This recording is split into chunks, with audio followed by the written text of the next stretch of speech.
bangsa lain ataupun orang yang beragama lain keluarkan produk Islamik semata-mata nak ambil untung, tapi kita tak tahu benda tu betul ataupun tidak.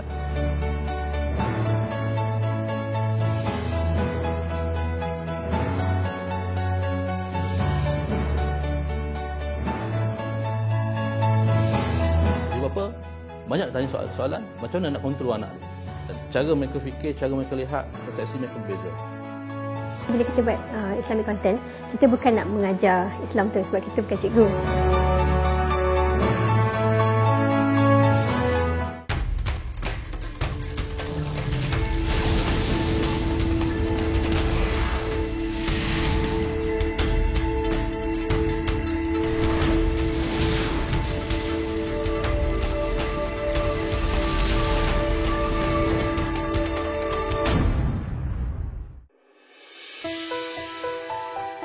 Buat kali pertama Ramadan lalu, Google membuka laluan internet untuk membolehkan umat Islam mengikuti solat sunat tarawih di Masjidil Haram Mekah secara percuma.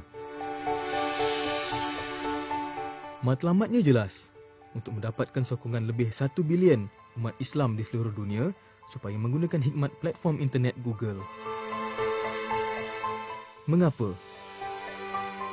Alam cyber adalah ruang tanpa sepadan yang semakin mempengaruhi hampir setiap aspek kehidupan manusia, sama ada politik, perniagaan ataupun bersantai, malah berdakwah untuk kepentingan agama. Menurut satu kajian, lebih 20% umat Islam sedunia bergantung pada hikmat internet setiap hari untuk bekerja dan mendapatkan maklumat. Pengguna internet Malaysia menghabiskan hampir 20 jam seminggu melayari alam cyber.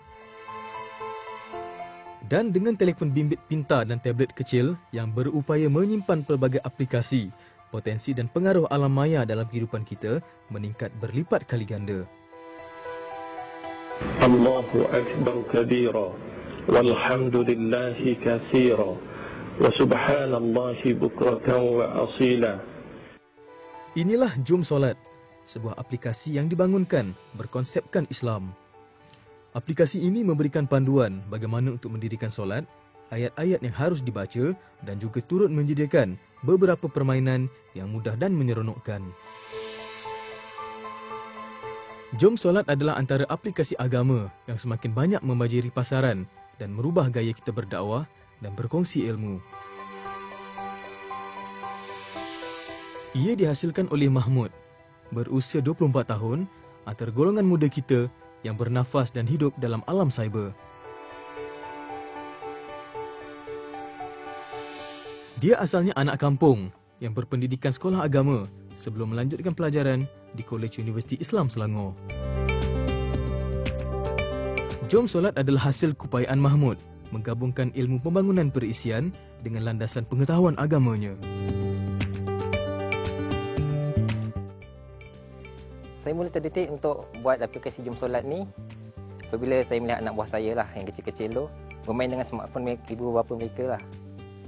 Bila saya lihat, saya pun cuba tengok apa yang mereka lihat main kan. Tengok mereka main Angry Bird, Candy Crush. Jadi bila saya tengok mereka main benda-benda macam ni, saya terdetik untuk buat aplikasi yang boleh buat mereka dekat dengan agama lah, macam tu lah lebih kurang kan. Jom Solat ni saya bangunkan sekitar dalam 2 bulan macam tu lah.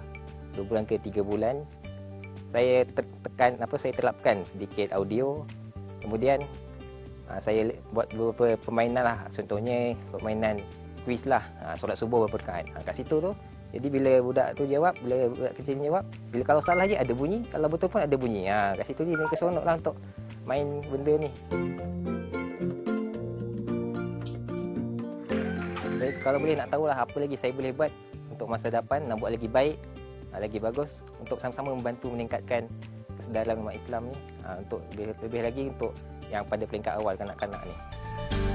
Perkembangan pesat dan permintaan yang semakin bertambah untuk aplikasi muat turun berbentuk pendidikan agama telah mendorong sekumpulan anak muda menubuhkan Al-Amri Foundation sejak 2 tahun yang lalu. Syarikat ini kini mempunyai lebih 40 aplikasi di pasaran. Antaranya ialah zikir harian, Asmaul Husna dan doa umrah. Dan kesemuanya boleh dimuat turun dari Google Play atau Mac Application Store. So saya terfikir daripada saya buat game yang kita panggil Laro lah, Laro tu lebih baik saya buat sesuatu untuk produk Islamik lah. So dari situ kita tubuhkan Al-Amri lah untuk keluarkan produk-produk Islamik. Application yang kita buat yang macam biasa-biasa ni kita boleh upload di Google Play. Contoh macam bulan-bulan Islam, kadang-kadang kita pun yang dah dewasa ataupun apa tu, kalau kita ambil remaja sampai dewasa lah, kadang tanya bulan-bulan Islam pun tak tahu. Kadang ada juga tanya rukun iman, rukun Islam pun tak pasti juga kan. Jadi kita just buat je. Maksudnya kita ambil iktibar daripada sabda Rasulullah, sampaikanlah pesanku walaupun sepotong ayat.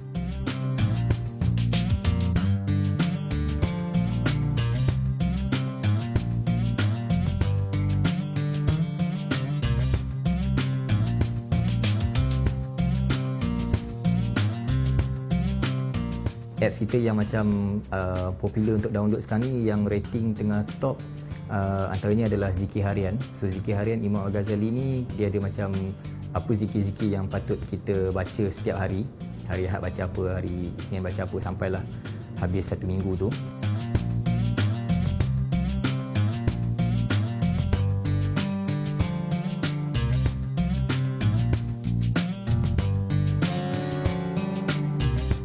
So application tu sekarang ni macam dalam top 10 lah, kadang-kadang dapat nombor 1 di Apple App Store, kadang nombor 2, nombor 3, kadang nombor 9, macam tu lah di Apple App Store. Dan kita ada macam Asmaul Husna. So Asmaul Husna kita ada jumpa cara macam ni nak buat rawatan melalui Asmaul Husna. Maksudnya kalau kita ada sakit, contoh sakit tulang dekat belakang ni, so apa patut kita baca. So dekat application tu akan beritahu lah kita perlu baca apa benda dan ada maksud dia sekali.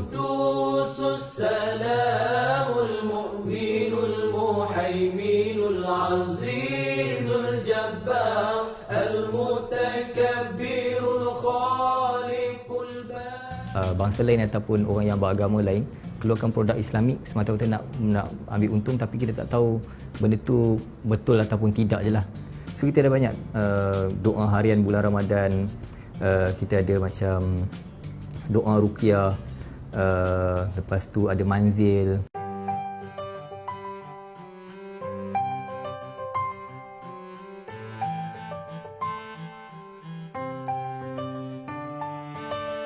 The whole kita punya download untuk kedua-dua platform ni mungkin tak banyak lagi lah, baru 500,000 download lebih.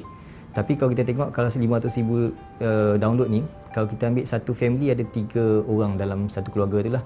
Maksudnya parent dengan anak. So maksudnya kalau kita darab dengan 500,000 download, kita dah impact kepada sekurang-kurangnya 1.5 juta orang. Maksudnya apa tu? Umat Islam.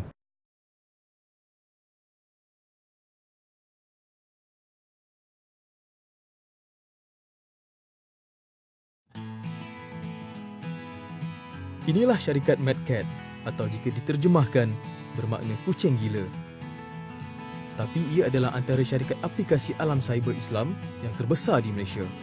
Ditubuhkan hampir 12 tahun yang lalu, ia mempunyai ramai kaki tangan, sebahagian besarnya golongan muda. Antara aplikasi yang dihasilkan mendapat sambutan terbaik dalam pasaran. Kami bertemu dengan Cik Nur Raizah yang merupakan pengarah syarikat Madcat World Sendirian Berhad. Madcat ni sebenarnya banyak orang tanya saya suka kucing ke tak kan? Tapi sebenarnya Madcat is Mobile Application Development and Content Aggregation Toolkit. So dia akronim. So kalau singkatan dia MADCAT, Madcat. Our focus is on produk-produk cyber lah, seperti sama ada dia social media, Facebook game ataupun mobile application kan. So under mobile aplikasi dia ada content, dia ada services. So content tu mungkinlah dalam bentuk SMS, MMS, video, audio. Kita dah ada about 100 plus lah, about 140 aplikasi. So kita buat mainly dalam bidang Islamik. Kita publish buku-buku mobile, dan juga kita ada tourism.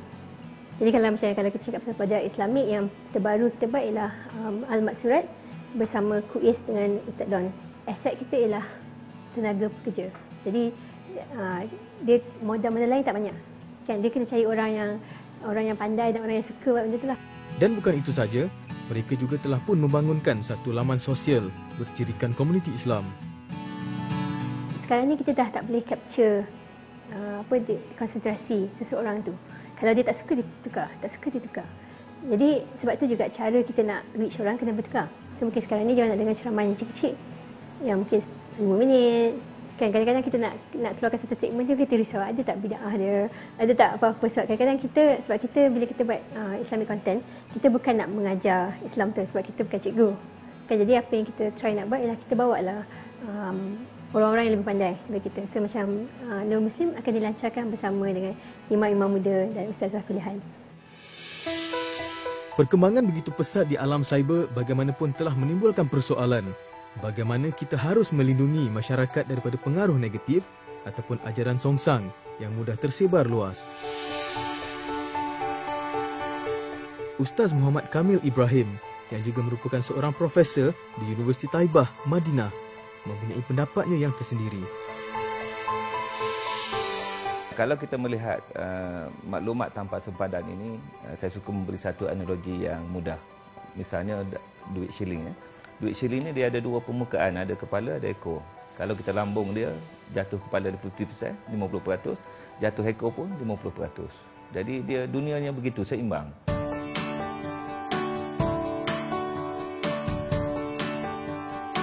Walau bagaimanapun, perkembangan ini juga jelas memberi kesan kepada dua generasi sebelum dan selepas internet diperkenalkan. Puncanya yang sebenarnya bagi saya lah, keadaan kehidupan masyarakat awam Islam itu sendiri. Bagaimana mereka ini, anak-anak remaja ini terdedah sampai tidak dapat dikawal, sampai menimbulkan perkara-perkara yang negatif. Kita balik kepada asas. Adakah anak-anak ini cukup solat dia 5 waktu? Adakah anak-anak ini diberi pendedahan ataupun kehidupan beragama yang betul? Bagaimana kehidupan ibu bapa mereka? Ibu bapa mereka tidak tengok Facebook, bisa kata. Ibu bapa mereka tidak melihat internet, bisa kata.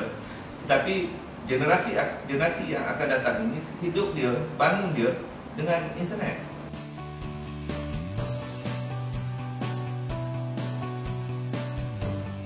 Kita jaga dari sudut penggunaan alam cybernya, bagaimana mereka berhadapan dengan komputer. Bayangkanlah dalam satu keluarga sekarang ini, 6-7 komputer dalam satu rumah. Dulu tak ada, nak beli satu komputer pun Allah Akbar, tak mampu. Saya rasa ayah saya tak bagi. Memang tak ada. Berapa pakai komputer di universiti. Itu zaman yang berbeza dan saya rasa kita mesti menerima keadaan ini, tetapi terimalah dengan cara yang positif. Saya berdepan dengan macam-macam persoalan daripada individu, remaja itu sendiri dan juga daripada ibu bapa. Soalan cukup berbeza. Dua type soalan cukup berbeza. Ibu bapa banyak tanya soalan, macam mana nak kontrol anak dia. Remaja pula datang kepada saya, bertanya soalan, sedikit berbeza.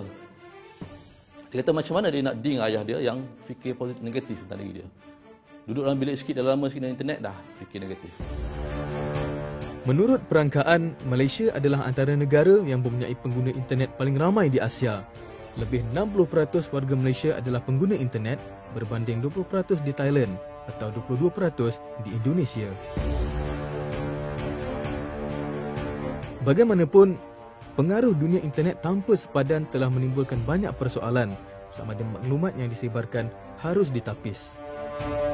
Banyak negara dunia yang menyedari bahaya kebebasan maklumat telah mengambil langkah menapis ataupun menyekat laman sosial yang dianggap membawa pengaruh kurang sihat. Umpamanya, negara China telah mengharamkan laman sosial Facebook digunakan rakyatnya yang berjumlah lebih 1 bilion. Malaysia bagaimanapun mengambil pendekatan lebih terbuka dan tidak menapis alam cyber. Ya sebenarnya kita pergi pada asas lah. Allah jaga kita. Allahu Akbar. Jangan takut benda-benda macam ini. Dan insya-Allah kita dapat berhadapan dengan masalah-masalah dunia ini dengan mempunyai asas yang kuat. Sebagai contoh, berapa ramai di antara anak-anak muda kita, ya Allah, yang mendapat pengajaran daripada internet, daripada Facebook dan sebagainya, yang boleh mendekatkan diri kepada Allah SWT. Allahu Akbar. Yang sebenarnya benda itu dah ada, prasarana dah ada. Saya bagi contoh yang dalam hidup saya lah. Saya gembira, saya rasa saya dapat menyampaikan kepada masyarakat ilmu yang ingin saya sampaikan. Saya tak pandai, tapi ada sedikit itu nak disebarluaskan. Jadi apa yang saya buat, saya bagi contoh yang mudah lah. Saya ada blog saya. Saya menceritakan tentang simple saja, nak menjadi manusia yang lebih baik. Saya ajak manusia supaya mari kita solat 5 waktu di masjid, mari kita puasa sunat, mari kita baca Quran setiap hari 1 muka 1 hari, mari kita bersihkan hati. tetapi dengan kaedah dan cara yang simple lah. Kita kata tema saya kehidupan ringkas tapi signifikan. Saya tubuhkan pula Universiti MKI. Berangan diri tu, kita jadi vice chancellor, kita jadi pensyarah, kita jadi dekan, kita seorang saja. Tetapi Allah Akbar, sebulan 200,000 orang yang secara konsisten yang memasuki dewan-dewan kuliah.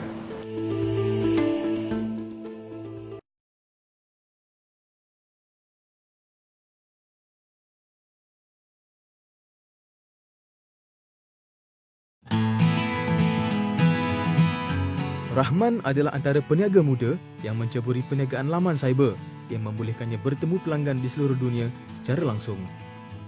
Dalam usia yang muda, beliau sudah berupaya menjalankan perniagaan rangkaian yang agak besar melibatkan kerjasama negara luar. Saya mula diperkenalkan oleh seorang rakan Cina saya, digital Islam ni. Saya ingat rakan Cina saya tu bukan Islam. Dia datang masa dia kata inilah teknologi baru, teknologi Islam. Lepas tu saya fikir, kalau dia boleh jual, kenapa kita sebagai orang Islam tidak ambil teknologi baru ni untuk kita jual? Jadi saya jumpa satu peluang, saya kumpulkan networking, saya buat kajian di internet, saya bertanya kepada orang dan alhamdulillah saya ke China sendiri dan saya tengok teknologi ni dibangunkan. Jadi bila saya cuba bawa ke Malaysia, saya jadi minat dengan produk ini sebab saya percaya benda ini dapat bantu orang Islam, bukan saja dari segi bantu dalam menggunakan untuk keperluan harian, tapi juga dapat bantu meningkatkan ekonomi umat Islam.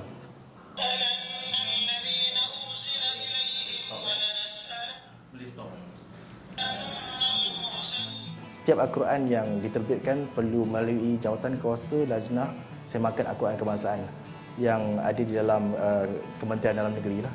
Jadi setiap Al-Quran sebelum kita bawa masuk Malaysia, kita perlu melalui semakan. Jadi kita perlu print plat tu, jadi kita semak, ustaz semak dan telitikan. Al-Quran yang dapat kelulusan sahaja yang boleh dipasarkan di Malaysia. Dari sudut perkara yang orang sebut tentang bila ada Quran digital, kita tak guru dengan ustaz semua. Itu sebenarnya satu pemahaman yang kita kena betulkan. Bahawa Rasulullah pernah bersabda bahawa pewaris Nabi ini adalah ulama semua kan. Jadi Al-Quran digital ni sebenarnya adalah alat ulang kaji sahaja untuk membantu. Bila dah tingkat kefahaman tu, insya-Allah kita akan ikut jalan yang betul. Kita akan lebih pandang Islam dengan betul. Kita akan jumpa ustaz, kita akan lebih dekat dengan Islam. Persatuan Usahawan Internet Malaysia (PUIM) membantu memberi hikmat nasihat dan latihan khususnya kepada golongan muda yang mahu meneroka laman cyber sebagai medium baru untuk mengembangkan perniagaan.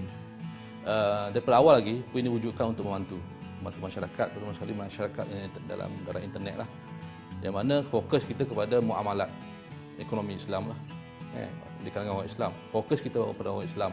Cuma internet PUI ini dibuka pada semua bangsa. Untuk statistik sekarang ni 98% lebih ada orang Melayu dan orang muda lebih daripada separuh.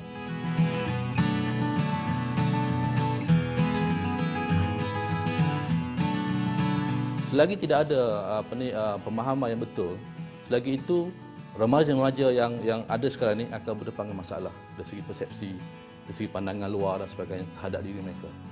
Sebenarnya ini satu kerugian. Sebab bila dia ingin berubah atau ingin buat sesuatu yang positif, katakanlah nak bisnes, mereka perlu support daripada ibu bapa mereka, masyarakat luar. Okey, di antara mereka-mereka yang dah berjaya dalam PUIM dan sudah dikenali sekarang dalam bisnes online, antaranya saudara Adli Mokhtar dengan Yosh.my. Beliau terlibat dengan dropship system lah. Dan juga Hasbu Akil dengan majalah niaga.com. Saudara Suhaimi ataupun dikenali sebagai Shoot yang merupakan founder kepada onecyber.com. Dan ada beberapa orang lagi, contohnya seperti Ahmad Zahar dengan branding jotawan.com dan saudara Kedino dengan John Web. Bagi Profesor Kamil, jika digunakan dengan bijak, alam cyber mempunyai potensi yang begitu luas untuk menyebarkan syiar Islam dan berdakwah. Malah, beliau pernah mengumpulkan derma sebanyak 1 juta dalam masa hanya 3 minggu untuk membina sebuah masjid di Somalia. Melalui alam cyber juga kita dapat mengembangkan memberikan bantuan, berderma, bersedekah Bayangkan, saya tinggal di Madinah.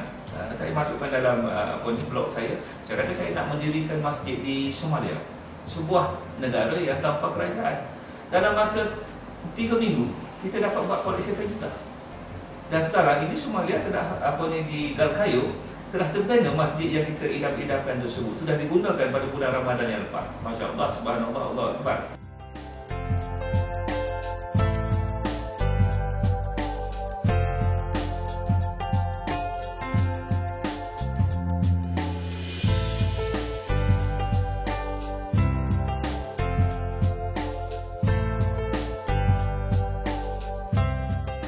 Saya rasa kita mesti menerima keadaan ini, tetapi terimalah dengan cara yang positif.